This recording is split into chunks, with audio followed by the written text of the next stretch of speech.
Hallelujah. ನಮ್ಮ ಕರ್ತನಾದ ಯೇಸು ಕ್ರಿಸ್ತನ ನಾಮದಲ್ಲಿ ನಿಮ್ಮೆಲ್ಲರಿಗೂ ಶುಭಗಳು. Good morning. ಮತ್ತೊಂದು ದಿನವನ್ನು ನಾವು ದೇವರನ್ನು ಸ್ತುತಿಸಿ ಆತನ ವಾಕ್ಯವನ್ನು ಧ್ಯಾನಿಸುವುದಕ್ಕಾಗಿ, ದೇವರು ಕೊಟ್ಟ ಅವಕಾಶಕ್ಕಾಗಿ ದೇವರನ್ನೇ ಸ್ತುತಿಸುತ್ತಾ ಚಿಕ್ಕ ಪ್ರಾರ್ಥನೆಯೊಂದಿಗೆ ಈ ದಿನದ ವಾಕ್ಯ ಧ್ಯಾನಿಸೋಣ. ಬನ್ನಿರಿ. ಪರಿಶುದ್ಧ ದೇವರೇ, ನಿಮಗೆ ವಂದನೆಗಳು. ಪ್ರತಿದಿನವೂ ನಿಮ್ಮ ವಾಕ್ಯವು ನಮ್ಮನ್ನು ನಡೆಸುತ್ತಿರುವುದಕ್ಕಾಗಿ, ಎಚ್ಚರಿಸುತ್ತಿರುವುದಕ್ಕಾಗಿ, ಆಧರಿಸುತ್ತಿರುವುದಕ್ಕಾಗಿ ನಿಮಗೆ ಸ್ತೋತ್ರ. ಆಸಕ್ತಿಯಿಂದ ಲಾಲಿಸಿ ಆಶೀರ್ವದಿಸಲ್ಪಡಲು ಸಹಾಯ ಮಾಡಿರೆಂದು ಯೇಸುವಿನ ನಾಮದಲ್ಲಿ ಬೇಡಿ ಹೊಂದಿದ್ದೇವೆ ತಂದೆಯೇ, ಆಮೇನ್. ಹೌದು ಪ್ರಿಯರೇ, ವಾಕ್ಯ ಆಧರಿಸುತ್ತದೆ, ಎಚ್ಚರಿಸುತ್ತದೆ, ನಮ್ಮ ಕಣ್ಣುಗಳನ್ನು ತೆರೆಯುವಂಥದ್ದಾಗಿದೆ. ಕೇವಲ ನಿಮಗಷ್ಟೇ ಅಲ್ಲ, ನಿಮಗೆ ಬೋಧಿಸುವಾಗ ನನಗೂ ಕೂಡ. ದೇವರ ವಾಕ್ಯವು ಹದವಾದ ಇಬ್ಬಾಯಿ ಕತ್ತಿಯಾಗಿದೆ. ದಿನಾಲು ನಾವು ಬೆಳಗ್ಗೆ ಎದ್ದ ತಕ್ಷಣವೇ ನಾವು ದೇವರೊಂದಿಗೆ ಮೊದಲು ಮಾತಾಡಬೇಕು ಎಂದು ಮೇಲಿಂದ ಮೇಲೆ ಹೇಳ್ತೇನಲ್ಲವೇ? ಕೆಲವರಂತೂ ಇವರು ಯಾವಾಗಲೂ ಹೀಗೆ ಹೇಳ್ತಾರೆ ಅಂದುಕೊಂಡು ಬೇಸರಗೊಂಡಿರ್ಬೋದೇನೋ. ಆದರೆ ಒಬ್ಬ ಮನುಷ್ಯನು ಬೆಳಗ್ಗೆ ಎದ್ದ ಕ್ಷಣದಿಂದ ಏನ್ ಮಾಡ್ತಾನೆ ಹೇಳಿ? ಮಾತಾಡುತ್ತಲೇ ಇರ್ತಾನೆ. ಯಾವಾಗ ನೋಡಿದ್ರೂ ಮಾತಾಡುತ್ತಲೇ ಇರ್ತಾನೆ. ಈಗ ಫೋನ್ನಲ್ಲಿ ಮಾತಾಡ್ತಿದ್ದಾರೆ, ಸೆಲ್ ಫೋನ್ನಲ್ಲಿ, ಇಲ್ಲವಾದರೆ ವಾಟ್ಸಪ್ನಲ್ಲಿ ಚಾಟಿಂಗ್ ಮಾಡ್ತಾ ಇರ್ತಾರೆ. Is that good? ಮಾತಿನ ಭಾವನೆಗಳನ್ನು ಬೆಳೆಸಿಕೊಳ್ತಿದ್ದಾರೆ. ಈ ನಾಲಿಗೆ ಇದೆಯಲ್ಲವೇ, ಈ ನಾಲಿಗೆ ಬಹಳ ಒದರುತ್ತದಂತೆ, ಚಿಕ್ಕ ನಾಲಿಗೆಯೇ. ಆದರೆ ಈ ನಾಲಿಗೆಯಿಂದ ಬರುವ ಜಂಬಗಳು, ಆ ಸುಳ್ಳುಗಳು, ವಿಮರ್ಶೆಗಳು, ಈ ದಿನ ಮನುಷ್ಯರಿಗೆ ರೆಸ್ಟೇ ಇಲ್ಲ ಪ್ರಿಯರೇ ವಿಮರ್ಶಿಸುವುದಕ್ಕಾಗಿ.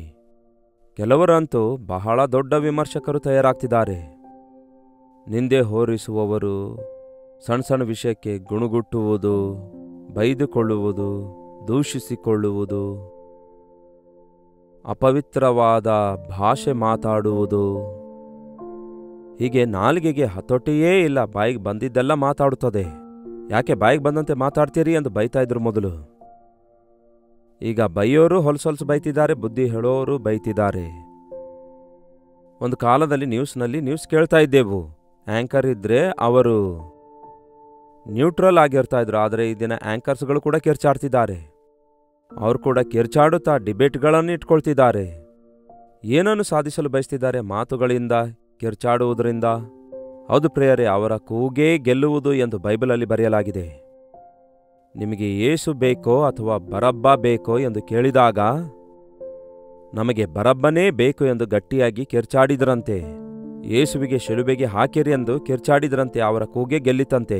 ಕೂಗಾಡುವವರೇ ಹೆಚ್ಚಾಗಿದ್ದಾರೆ, ಮಾತಾಡುವವರು ಹೆಚ್ಚಾಗಿದ್ದಾರೆ, ಅಪರಾಧ ಹೊರಿಸುವವರು ಹೆಚ್ಚಾಗಿದ್ದಾರೆ, ಅಕ್ರಮ ಮಾಡುವವರು ಹೆಚ್ಚಾಗಿದ್ದಾರೆ. ಇಂತಹ ಲೋಕದಲ್ಲಿ ದೇವರ ಮಕ್ಕಳಾಗಿರುವ ನಾವು ಮೌನವಾಗಿರುವುದನ್ನು ಕಲಿಯಬೇಕು.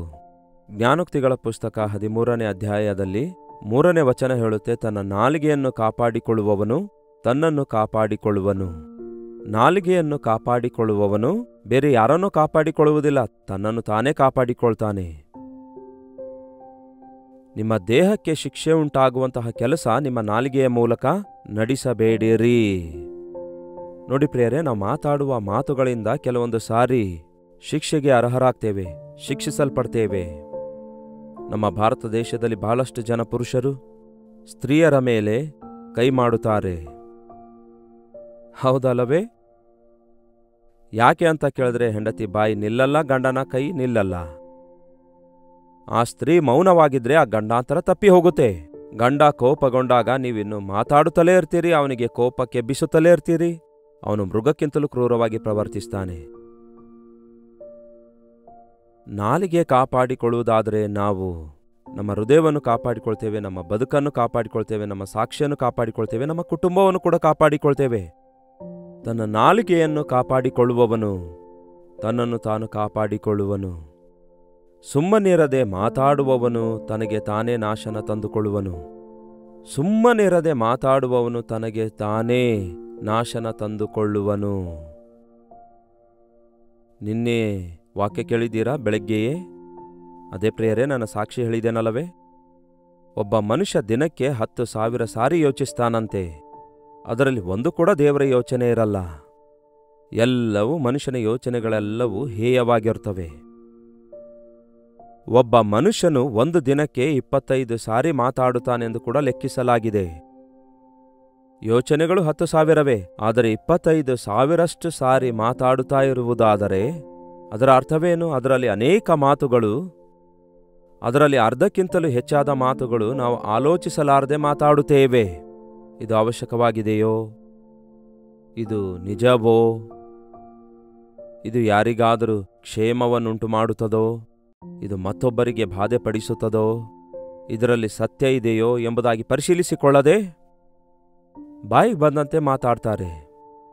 ನಾವು ಕಡಿಮೆ ಮಾತಾಡಿ ಹೆಚ್ಚು ಕೇಳಿಸಿಕೊಳ್ಳಬೇಕೆಂದು ಒಂದು ಬಾಯಿ 2 ಕಿವಿ ಕೊಟ್ಟಿದ್ದಾರೆ. ನೀವು ಮಾತಾಡುವುದರಲ್ಲಿ ನಿಧಾನವಾಗಿರಿ, ಕೇಳಿಸಿಕೊಳ್ಳುವುದರಲ್ಲಿ ತೀಕ್ಷ್ಣವಾಗಿರಿ ಎಂಬುದಾಗಿ ದೇವರ ವಾಕ್ಯ ಹೇಳ್ತದೆ.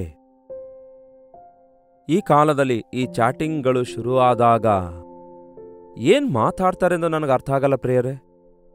ಇಬ್ಬರು ಮನುಷ್ಯರು ಮಾತಾಡಿಕೊಳ್ಳುವಾಗ ಏನನ್ನು ಮಾತಾಡಿಕೊಳ್ತಾರೆ?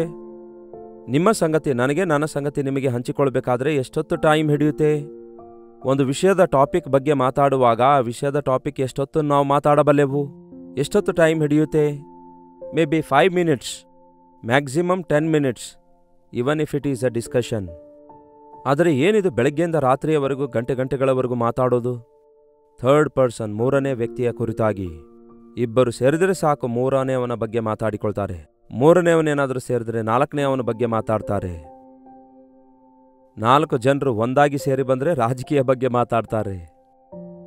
ಕೆಲವು ಬಿದ್ದೋದ ಭಕ್ತರಿದ್ದಾರೆ, ಅವರು ಕ್ರೈಸ್ತತ್ವದ ಕುರಿತಾಗಿ ಮಾತಾಡ್ತಾರೆ, ಕ್ರೈಸ್ತಿಯ ಬೋಧಕರ ಬಗ್ಗೆ ಮಾತಾಡ್ತಾರೆ.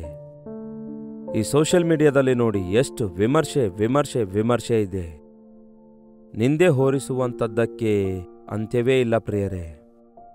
ಇತರರನ್ನು ವಿಮರ್ಶಿಸುವ ನೀವು ಹೇಗಿದ್ದೀರಿ ಎಂದು ಪರಿಶೀಲಿಸಿಕೊಳ್ಳಬೇಕಲ್ಲವೇ? ಇತರರನ್ನು ವಿಮರ್ಶಿಸುತ್ತಿರುವಾಗ ಮೊದಲು ನಿನ್ನನ್ನು ವಿಮರ್ಶಿಸಿಕೊ ಎಂದು ವಾಕ್ಯ ಹೇಳುತ್ತೆ. ತೀರ್ಪು ಕೊಡುವ ಮನುಷ್ಯನೇ, ನೀನು ಯಾವ ವಿಷಯದಲ್ಲಿ ಇತರರಿಗೆ ತೀರ್ಪು ಮಾಡುತ್ತಾ ಇದೆಯೋ ಆ ವಿಷಯದಲ್ಲಿ ನಿನಗೆ ತೀರ್ಪಾಗುವುದು. ನಮಗೆ ಗೊತ್ತಿಲ್ಲದಂತಹ, ನಾವು ಅರಿಯದಂತಹ ವ್ಯಕ್ತಿಗಳ ಕುರಿತು ನಾವು ಯಾಕೆ ಮಾತಾಡಿಕೊಳ್ಬೇಕು ಹೇಳಿ? ಈ ವಿಡಿಯೋದಲ್ಲಿ ನೋಡಿರುವ ವಿಷಯಗಳನ್ನು ಅದು ರಿಯಲ್ ಸ್ಥಿತಿ ಅಂತ ನೀವು ಅಂದುಕೊಳ್ತೀರೋ? ವಿಡಿಯೋದಲ್ಲಿ ಹೀಗೆ ನೀಟಾಗಿ ನಿಮ್ಮ ಮುಂದೆ ಕಾಣಿಸ್ತೇನೆ ಪ್ರಿಯರೇ. ನಾನು ಬದುಕೆಲ್ಲ ದಿನವೆಲ್ಲ ಹೀಗೆಯೇ ನೀಟಾಗಿ ಏನು ಮಾಡದೆ ಕೂತ್ಕೊಂಡ್ರೆ ಸಾಕಾಗುತ್ತೆ ಅಂತೀರಾ? ಇದರ ಹಿಂದೆ ಇರುವ ಶ್ರಮೆ, ಪ್ರಯಾಸ, ಪ್ರಾರ್ಥನೆ, ಪ್ರಯಾಣ, ತ್ಯಾಗ, ಸಿದ್ಧತೆ, ಏರ್ಪಾಟು, ನಂಬಿಕೆ, ಸಮರ್ಪಣೆ ಅವೆಲ್ಲ ನಿಮ್ಗೆ ಹೇಗೆ ಕಣ್ಣಿಗೆ ಕಾಣಿಸ್ತವೆ? ಯಾರಿಗೂ ಕಾಣಿಸಲ್ಲ. ಅದಕ್ಕೆ ದೇವರ ಸೇವಕರನ್ನು ವಿಮರ್ಶಿಸಬೇಡಿರಿ. ನಿಮ್ಮನ್ನು ದೇವರು ನೇಮಿಸಲಿಲ್ಲ ಅದಕ್ಕೋಸ್ಕರ. ಒಂದು ವೇಳೆ ದೇವರು ನಿಮ್ಮನ್ನು ನೇಮಿಸಿರುವುದಾದರೆ ಹೇಳ್ರಿ, ಯಾವಾಗ ನೀವು ಅಭಿಷೇಕಿಸಲ್ಪಟ್ರಿ, ನೀವು ಯಾರು, ಏನ್ ಮಾಡ್ತಾ ಇದ್ದೀರಿ, ಯೆಹೋವನು ಇಂತೆನ್ನುತ್ತಾನೆ ಎಂದು. ಆ ಕಾಲದ ಯೆರೆಮೀಯನ ಹಾಗೆ, ಯೆಹೆಜ್ಕೇಲನ ಹಾಗೆ ದೇವರು ನಿಮಗೆ ತಿಳಿಸಿರುವುದಾದರೆ ದೇವರಿಗೆ ಸ್ತೋತ್ರ. ನೀವು ದೇವರ ಪಕ್ಷದಲ್ಲಿ ಇರಿ. ಈ ರೀತಿ ನಿಂದೆ ಹೊರಿಸುವುದು ಮನೆಯಲ್ಲಿಯೂ ಕೂಡ ನಾವು ನೋಡ್ತೇವೆ. ಗಂಡ ಹೆಂಡತಿ ಒಬ್ಬರ ಮೇಲೆ ಒಬ್ಬರು 24 ಗಂಟೆ ನಿಂದೆ ಹೊರಿಸುತ್ತಲೇ ಇರ್ತಾರೆ, ಒಬ್ಬರನ್ನೊಬ್ಬರು ವಿಮರ್ಶಿಸಿಕೊಳ್ತಲೇ ಇರ್ತಾರೆ. ಆ ಮನೆಯಲ್ಲಿ ಸಮಾಧಾನ ಎಲ್ಲಿರುತ್ತೆ? ರಾಜಕೀಯದಲ್ಲಿಯೂ ಅಷ್ಟೇ, ಕುಟುಂಬದಲ್ಲಿಯೂ ಅಷ್ಟೇ, ಪ್ರಪಂಚದಲ್ಲಿಯೂ ಕೂಡ ಅಷ್ಟೇ.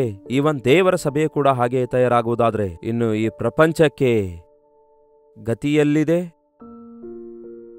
ನಿಂದೆ ಹೊರಿಸುವಂತಹ ಕೆಲಸ ನಮ್ಮದಲ್ಲ ಪ್ರಿಯರೇ.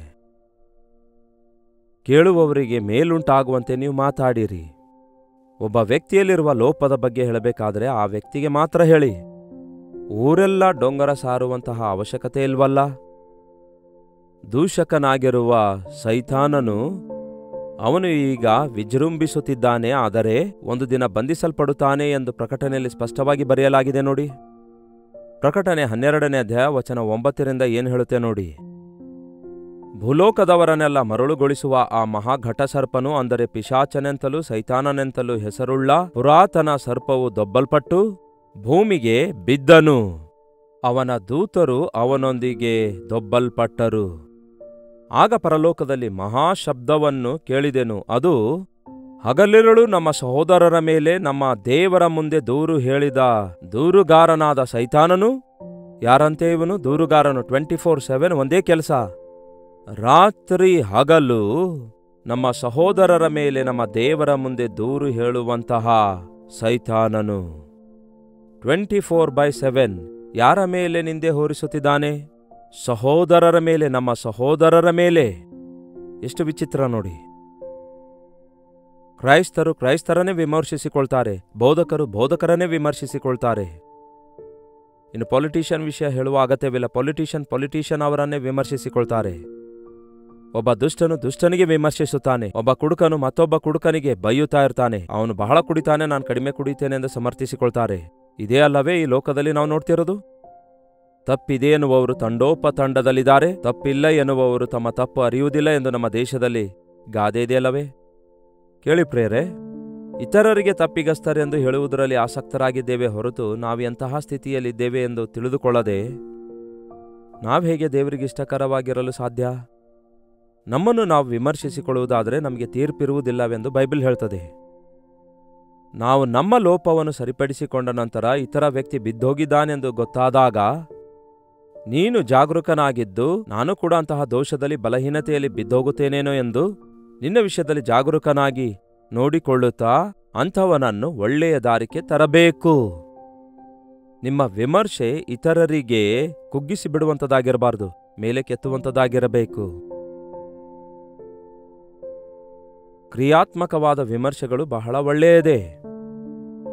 ನಾಶನಕರವಾದ ವಿಮರ್ಶೆಗಳು ಸೈತಾನನಿಗೆ ಸಂಬಂಧವಾದವುಗಳಾಗಿವೆ. ದೇವರ ಮಕ್ಕಳು ತಿದ್ದುಪಾಟು ಮಾಡುತ್ತಾರೆ, ಒಳ್ಳೆಯದೇ, ತಿದ್ದಬೇಕು.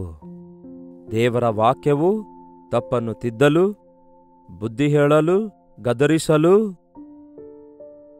ಶಿಕ್ಷಣೆ ಕೊಡುವುದಕ್ಕಾಗಿಯೂ ದೇವರ ಆತ್ಮನಿಂದ ಪ್ರೇರೇಪಣೆ ಹೊಂದಿದ್ದಾಗಿದೆ. ವಾಕ್ಯವನ್ನು ಈ ದಿನ ಇಷ್ಟ ಬಂದಂತೆ ಬಳಸಬಹುದು. ಈ ದಿನ ವಾಕ್ಯ ಎದುರಿರುವವರಿಗೆ ಹೇಳ್ತಾರೆ ಹೊರತು ತಮ್ಮ ಕಡೆ ತಿರುಗಿಸಿಕೊಳ್ಳದೆ ನೀವು ಒಂದು ಆಯುಧ ತಪ್ಪಾಗಿ ಬಳಸಿದಂತಿರುತ್ತೆ. ದಿನವೆಲ್ಲ ಅನಾವಶ್ಯಕವಾದ ಮಾತುಗಳಿಂದ ವ್ಯರ್ಥ ಮಾಡಬೇಡಿರಿ. ವಿಸ್ತಾರವಾದ ಮಾತುಗಳಲ್ಲಿ ದೋಷ ಇರಲಾರದೆ ಇರುವುದಿಲ್ಲ. ದುಡುಕಿ ಮಾತಾಡುವವನು ಅಜ್ಞಾನಿಯಾಗಿರುತ್ತಾನೆ, ಬುದ್ಧಿಹೀನನಾಗಿರುತ್ತಾನೆ. ಮೌನವಾಗಿ ಇರುವವನು ಜ್ಞಾನಿಯಾಗಿರುತ್ತಾನೆ. ಮಾತಾಡುವವನು ಏನೂ ಕಲಿಯುವುದಿಲ್ಲ ಪ್ರಿಯರೇ. ಒದರುತ್ತಾ ಇರುವವರೆಗೂ ನಿಮ್ಮ ತಲೆಗೆ ಏನೂ ಹೋಗುವುದಿಲ್ಲ. ನೀವು ಕೇಳುತ್ತಾ ಇರುವಾಗ ಮನಸ್ಸಲ್ಲಿಟ್ಟುಕೊಳ್ಳುವುದಕ್ಕೆ ಒಂದು ಮಾತಾದರೂ ಸಹ ಅದು ನಿಮ್ಮ ಹೃದಯಕ್ಕೆ ಮುಟ್ಟುತ್ತೆ. ಹಾಗಾಗಿ ಕೇಳಲು ತೀಕ್ಷ್ಣವುಳ್ಳವರಾಗಿರೋಣ, ಮಾತಾಡಲು ನಿಧಾನವಾಗಿರೋಣ. ನಾವು ಮಾತಾಡುವ ಮಾತು ದೇವರ ಚಿತ್ತಾನುಸಾರವಾಗಿವೆಯಾ? ಇವು ವಾಕ್ಯಾನುಸಾರವಾಗಿವೆಯಾ? ಇವು ಅವಶ್ಯಕವಾಗಿವೆಯಾ? ಇವಾಗ ಅವಶ್ಯಕವಾಗಿವೆಯಾ? ಇವು ಇವಾಗ ಹೇಳಬೇಕಾಗಿವೆಯಾ? ಇವು ಎಲ್ಲರಿಗೂ ಹೇಳಬೇಕಾದವುಗಳಾಗಿವೆಯಾ? ಆ ವ್ಯಕ್ತಿಗೆ ಹೇಳಬೇಕಾದವುಗಳಾಗಿವೆಯಾ ಎಂದು ನೋಡಿ. ನಾವು ಮಾತಾಡ್ತಾ ಗಂಡ ಹೆಂಡತಿ ಎಲ್ಲರ ಮುಂದೆ ಜಗಳ ಆಡಿದ್ದಾರೆ ಅಂದ್ಕೊಳ್ಳಿ. ಯಾರ ಮರ್ಯಾದೆ ಹೋಗುತ್ತೆ? ಗಂಡನ ಮರ್ಯಾದೆ ಹೋದ್ರು, ಹೆಂಡತಿ ಮರ್ಯಾದೆ ಹೋದ್ರು, ಕುಟುಂಬ ಮರ್ಯಾದೆ ಹೋಗುತ್ತೆ ಅಲ್ಲವೇ? ನಿಮ್ಮ ಮಕ್ಕಳನ್ನು ಎಲ್ಲರ ಮುಂದೆ ಹೀಯಾಳಿಸುವುದಾದರೆ ನಿಮ್ಮ ಮರ್ಯಾದೆಯೇ ಅಲ್ಲವೋ ಹೋಗೋದು? ಅದಕ್ಕೆ ದೇವಾ ಜ್ಞಾನ ದಯಪಾಲಿಸಿರಿ. ಬೆಳಗ್ಗೆ ಎದ್ದ ತಕ್ಷಣವೇ ಮೊದಲು ನಿಮ್ಮ ಬಾಯಿಂದ ದೇವರಿಗೆ ಪ್ರಾರ್ಥನೆ ಮಾಡಿರಿ. ನಿಮ್ಮ ಬಾಯಿಗೆ ಬೀಗ ಹಾಕಿಕೊಳ್ಳಿರಿ. ಯಾವನಾದರೂ ತಾನು ಭಕ್ತಿವಂತನೆಂದು ಹೇಳಿ ತನ್ನ ಬಾಯಿಗೆ ಬೀಗ ಹಾಕಿಕೊಳ್ಳದಿದ್ದರೆ ಅವನ ಭಕ್ತಿ ವ್ಯರ್ಥ. ಬೀಗ ಅಂದರೆ ಕಂಟ್ರೋಲ್ ಇರಬೇಕು ನಾಲಿಗೆಗೆ. ಕತ್ತೆಯ ನಾಲಿಗೆಗೆ ಕವಣೆ ಹಾಕಿ ಅದನ್ನು ಕಂಟ್ರೋಲ್ ಮಾಡ್ತಾರೆ.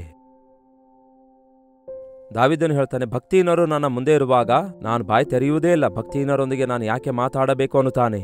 ಬಾಯಿ ಮುಚ್ಕೊಳ್ಳೋದಂದ್ರೆ ಎತ್ತಿಗೆ ಬಾಯಿ ಕಟ್ತಾರಲ್ಲವೇ? ಪೂರ್ತಿಯಾಗಿ ಬಾಯಿ ಮುಚ್ಕೊಂಡಿರ್ತೇನೆ ಎಂದರ್ಥ.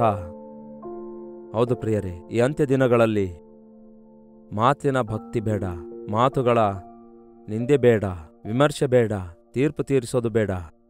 ಇವು ಹೆಚ್ಚಾಗ್ತಾ ಇವೆ.